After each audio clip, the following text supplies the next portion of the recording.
উপরে যে ভিডিওটা দেখতে পারতেছেন আপনারা, সেই ঘটনাটা ঘটেছিল গত নির্বাচনের পরের দিন।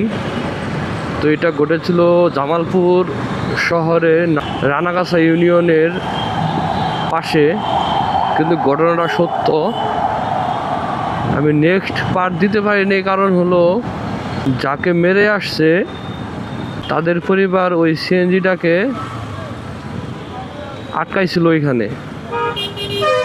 তো বলছিল যে ভাই ভিডিও করেন না, এটা সিএনজি হলো আমাদের পরিচিত, এই সমাধানটা আমরা নিজেরাই করব।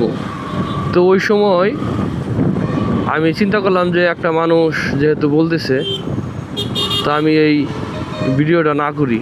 তখন আমার মনে হলো যে ভিডিওটা না করাই উত্তম। যদি একটা মানুষ বেঁচে যায়